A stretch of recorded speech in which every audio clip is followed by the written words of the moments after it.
Sector 14 निवासी संक्रमित बुजुर्ग की मृत्यु के बाद उनके कोरोना पीड़ित पुत्र ने प्रशासन पर गंभीर आरोप लगाए हैं। मृतक के पुत्र का कहना है कि स्वास्थ्य विभाग के प्रशासन ने कोरोना पेशेंट के इलाज के लिए जिंदल अस्पताल को कोविड अस्पताल तो बना दिया है, लेकिन वहां मरीजों को सुविधाएं नहीं दी जा रही हैं। कोविड अस्पताल होने के बावजूद उनके पिता को जिंदल अस्पताल में वेंटिलेटर की सुविधा नहीं दी गई। सरकारी नियमों का हवाला देते हुए उनके पिता की स्थिति गंभीर होने पर अग्रोहा मेडिकल कॉलेज भेज दिया गया, लेकिन वहां उन्हें बचाया नहीं जा सका। मृतक के पुत्र ने कहा कि जब निजी अस्पताल में वेंटिलेटर की सुविधा नहीं दी जानी थी तो प्रशासन को वहां कोविड पेशेंट को इलाज के लिए भेजना ही नहीं चाहिए। उन्होंने ये मांग की कि कोरोना इलाज के लिए सुविधाएं दी जाएं ताकि कोई दूसरा व्यक्ति इलाज के अभाव में न मरे। लड़के के आरोप है कि जब निजी अस्पतालों में गंभीर मरीजों का इलाज ही नहीं होना तो फिर जनता के लाखों रुपए क्यों बर्बाद करवाए जा रहे हैं। सामान्य इलाज तो सरकारी स्तर पर भी हो सकता है। उनका कहना है कि जब मरीज निजी अस्पताल में भर्ती है और उसकी हालत गंभीर हो जाए तो उसे वहीं वेंटिलेटर की सुविधा मिलनी चाहिए, न कि दूसरी जगह पर। उन्होंने प्रशासन से इस मामले में दखलंदाजी करने के लिए कहा ताकि किसी दूसरे मरीज की जान न जाए। मेरे फादर साहब सिविल हॉस्पिटल में शाम को 6 बजे इमरजेंसी से हमसे पूछा गया कि आप कोविड केयर सेंटर वहाँ जाना चाहते हैं जो गवर्नमेंट का है या प्राइवेट में। प्राइवेट में आपको खुद को पे करना पड़ेगा। क्योंकि बुजुर्ग थे, मैंने अपने माता पिता की इसलिए मैंने अपने जिंदल हॉस्पिटल प्रेफर करा। उन्होंने कहा कि ये भी हमारी फैसिलिटी है, जिंदल हॉस्पिटल वालों ने बताया। मैंने पूछा कि इसमें ऑक्सीजन वेंटिलेटर सब प्रबंध है, बोले सारी फैसिलिटी है। ठीक है जी, मैंने लेके और उनसे रिक्वेस्ट भी की कि उनको ये बुज़ुर्ग हैं, हमारी देख रेख हो जाएगी तो यहीं कर दिया जाए। वहाँ चले गए तो जाते ही अब हम निश्चिंत हो गए भी ठीक है जी, माता पिता का इलाज ठीक हो रहा है। माता जी की तबीयत ज़्यादा ख़राब थी, पहले उनका ट्रीटमेंट शुरू किया। फादर साहब के पहले इतना बुखार नहीं था। उसके 3 दिन के बाद माता जी की तो तबीयत ख़राब होती गई और फादर साहब उनको जैसे बुलाना हो जी, वो रात को रो रही है, उनके यहाँ पेट में बड़ा सीवियर पेन हुआ, अनबियरेबल। उसका अटैक कोरोना का यहाँ था। तो जब भी कभी डॉक्टर तो वहाँ राउंड पे बाहर से ही, अंदर तो जाने की बात ही नहीं है। और वो जो दूसरा स्टाफ था, जो पैरामेडिकल स्टाफ, उसकी ड्यूटी वो सिर्फ 3 टाइम अपने गोली देने आए और चले जाएं। हम चिंता में कि भी क्या हुआ। उसके बाद मेरी माता जी की तो इतना पेन हुआ है 3 दिन, मतलब वो मर के बचे हैं। वो ठीक हो गए। फादर साहब पहले कहते रहे मैं ठीक हूँ, तो उन्होंने उसको कोई दवाई नहीं दी, ना कोई इन्फ्यूज़न चढ़ाया, ना कुछ हो। फिर फादर साहब को चौथे दिन थोड़ा सा सांस की दिक्कत सी होने लगी, ऑक्सीजन कम लगने लगी।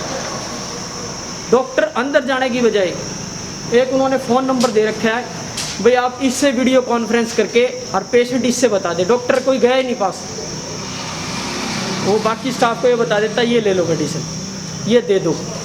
अब वो जितना आपने दे के और उसके बाद चले जाए, जितना उनकी वो है, वो कोई +2 है, कोई MLT है।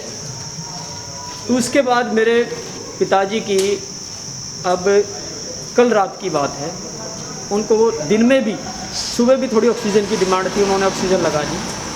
जब उनको ये पता था कि इस पेशेंट को वेंटिलेटर की ज़रूरत है, और मैंने वेंटिलेटर के लिए भी बात कर रखी, जब कोविड केयर सेंटर बनाया है डिस्ट्रिक्ट एडमिनिस्ट्रेशन ने, फैसिलिटी देने के लिए बनाया है।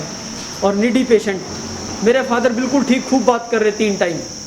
और उसी दिन शाम को उनको ऑक्सीजन की ज़रूरत पड़ी है। फिर उन्होंने कहा कि इनका जो ऑक्सीजन अपटेक जो 95 होना चाहिए, 85 है। तो कार्डियक में वो फीलिंग करने लग गया, वो दम सा घुटने लग गया। डॉक्टर को हमने 5 बार 10 बार, कभी आपकी सिफारिश कभी उसकी सिफारिश से कह के जब जाके तो कहा, डॉक्टर बोला हम तो देख रहे हैं भाई, तुमने शिकायत करनी है कर दो, जो हमारे पास फैसिलिटी है वो हम कर रहे हैं।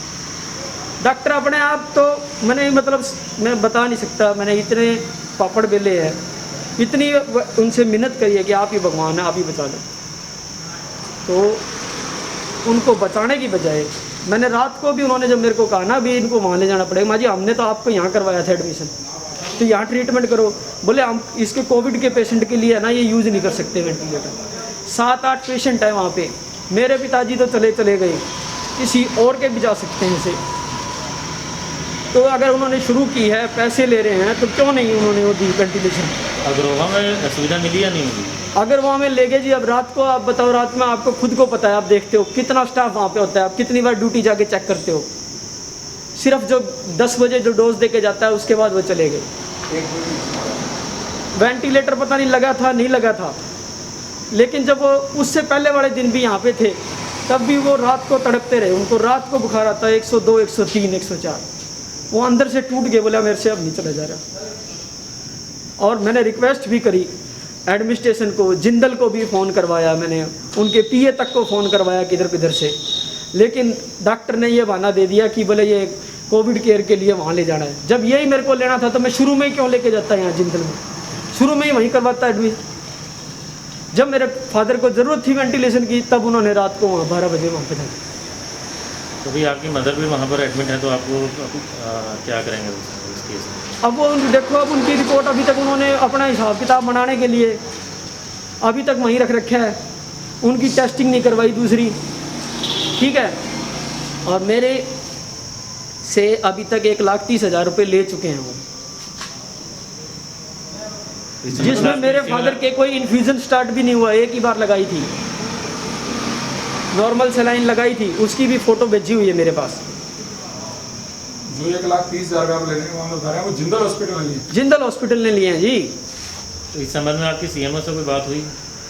सीएमओ ने ना ही तो मेरे को ये बताया कि यहाँ से हमने जिंदल से डिस्चार्ज करके वहाँ भेज दिया है, ना उन्होंने हमारे को ये बताया कोई गाइडलाइन है। अपने मन से उनकी दोनों की आपस में बात होगी, ये कर दिया, दिल्ली चले जाओ, फरीदाबाद चले जाओ, गुड़गांव चले जाओ, इतने प्राइवेट हॉस्पिटल हैं, सबके अंदर है वेंटिलेशन, वेंटिलेटर सभी जगह यूज हो रहे हैं। जनकपुरी में मेरा जो साडू है वो डॉक्टर है, वो प्राइवेट हॉस्पिटल में है, बोले हमारे यहाँ सारे ट्रीटमेंट कर रहे हैं। तो ये कोई गाइडलाइन नहीं है, इन्होंने हमारे को ये कह के बरगड़ा दिया कि एमएचए की गाइडलाइन है और यहाँ पे कर नहीं सकते, वहाँ कर दो। जब यहाँ कर नहीं सकते तो एडमिशन क्यों दिया उनको? और रात को 11 बजे मेरे पिताजी ने ये कहा कि मुझे यहाँ से वहाँ ले गए हैं और वैसे मैं ठीक हूँ लेकिन सांस की दिक्कत है। और सुबह 7 बजे किसी ने देखा नहीं हूँ, कोलैप्स हो गई। सूचना कितने बजे मिली आपको? सूचना उनकी तरफ से तो आई नहीं, मैंने इधर उधर पता किया, अभी मेरे पिताजी का फ़ोन नहीं आ रहा, बात नहीं हो रही, तो उन्होंने किसी ने कुछ नहीं बताया। ये तो मेरी खुद के सोर्स से जब जाके मेरे को पता लगा भाई हाँ 9 बजे 9 साढ़े 9 बजे भी ऐसे ऐसे करके हो गए हैं। इस संबंध में जब civil surgeon doctor Yogesh Sharma से बात की गई तो उन्होंने बताया कि बुजुर्ग की हालत गंभीर हो गई थी और श्वसन प्रणाली फेल होने के कारण उनकी मृत्यु हो गई। जिंदल अस्पताल में वेंटिलेटर की सुविधा उपलब्ध नहीं करवाने पर उन्होंने कहा कि सरकार ने कोरोना पेशेंट के इलाज को कई चरणों में बांटा हुआ है। जिंदल अस्पताल में वेंटिलेटर की सुविधा उपलब्ध नहीं करवाई जा सकती है, सिर्फ गंभीर पेशेंट को अग्रोहा मेडिकल कॉलेज में वेंटिलेटर की सुविधा मिल सकती है। अभी वहां पर कई वेंटिलेटर बेड खाली हैं और बेड भरने पर किसी दूसरे निजी अस्पताल में गंभीर मरीजों को वेंटिलेटर की सुविधा मिल सकती है। हिसार के रेजिडेंट हैं, उनकी कल आज सुबह अग्रोहा मेडिकल कॉलेज में डेथ हुई है। कई दिनों से वो एडमिटेड थे, पिछले 1 दिन से उनकी तबीयत में ज़्यादा दिक्कत आ रही थी, रेस्पिरेटरी डिस्ट्रेस था उनको काफ़ी, और कल रात को उनकी तबीयत ज़्यादा बिगड़ी थी तो उनको अग्रोहा मेडिकल कॉलेज में शिफ्ट किया गया था और वहाँ पे वेंटिलेटर वगैरह सारा उनका कोशिश की गई, पर अनफॉर्चुनेटली रेस्पिरेटरी फेलियर के साथ उनकी डेथ हुई है। इस केस में सर जो बताया जा रहा है कि जिंदल हॉस्पिटल में पहले एडमिट थे लेकिन वहाँ पर जब हालत गंभीर हुई तो उनको वेंटिलेटर नहीं मिला, वहाँ पर वेंटिलेटर नहीं लगाया और कहा गया कि अग्रोहा मेडिकल भेजने के लिए हमें डायरेक्शन है। ऐसा है, जो सरकार की गाइडलाइंस हैं उसमें 3 तरह के हॉस्पिटल्स हैं। जो बिल्कुल एसिम्प्टोमेटिक पेशेंट होते हैं वो कोविड केयर सेंटर्स में होते हैं, और जो उससे थोड़ी सी जिसमें सिम्प्टोमेटिक होते हैं जब 90% सैचुरेशन तक, वो DCHC में होते हैं, जो डेडिकेटेड कोविड हेल्थ सेंटर्स हैं। इससे ज़्यादा दिक्कत जब बढ़ती है तो डेडिकेटेड कोविड हेल्थ जो हॉस्पिटल है उसमें भेजना होता है। तो उसी गाइडलाइन से जिंदल जो है DCHC है, तो इसलिए जो इस पेशेंट की तबीयत जब ज़्यादा दिक्कत थी तो उसको डेडिकेटेड कोविड हॉस्पिटल में शिफ्ट किया गया था। ऐसे केस में जब इमरजेंसी होती है, जब वेंटिलेटर की ज़रूरत पड़ सकती है तो वहीं पर उनको डायरेक्शन नहीं दी जा नहीं, ऐसा नहीं। जहाँ पेशेंट के लिए वेंटिलेटर्स फिलहाल जो है डेडिकेटेड कोविड हेल्थ सेंटर और जो कोविड हॉस्पिटल्स हैं वो वहीं पे रखे गए हैं, कोविड हॉस्पिटल। और कौन से अभी हाँ बिल्कुल अग्रोहा ही रखता है। अग्रोहा में हमारे फ़िलहाल 18 वेंटिलेटर्स हैं। इसके अलावा CMC जो है वो भी कोविड हॉस्पिटल डिक्लेयर्ड है, लेकिन अभी कोई इतनी ज़रूरत नहीं है, तो अभी वहाँ पे पेशेंट को शिफ्ट नहीं किया गया है। तो फिलहाल अग्रोहा मेडिकल कॉलेज में ही सभी का इलाज चल रहा है। तो इस केस में जो जो आज जो डेथ हुई है उनका लड़का आरोप लगा रहे हैं कि उनका वहाँ पर भी जो है देखभाल सही तरीके से नहीं की गई, ना उन्हें सूचना सही तरीके से दी गई कि वहाँ शिफ्ट किया जा रहा है। नहीं, ऐसे क्यों नहीं, तो पूरा पेशेंट को जो जहाँ हमारी बात हुई है उनको प्रॉपर बता के, पेशेंट को अटेंडेंस को बता के वहाँ से शिफ्ट किया गया। वेंटिलेटर पर क्या रखा गया था उनको वहाँ अग्रोहा में? हाँ बिल्कुल, अग्रोहा में वेंटिलेटर पर रखा गया। तो इस केस में जैसे अगर जिंदल के पास में अगर सीएमसी हॉस्पिटल था तो वहाँ नहीं भेजा? नहीं, ऐसा है कि जो सेंटर जो टर्शरी केयर हॉस्पिटल है वहीं भेजा जाता है, जो मेडिकल कॉलेज है और डेडिकेटेड कोविड हॉस्पिटल डिक्लेयर्ड है गवर्नमेंट द्वारा।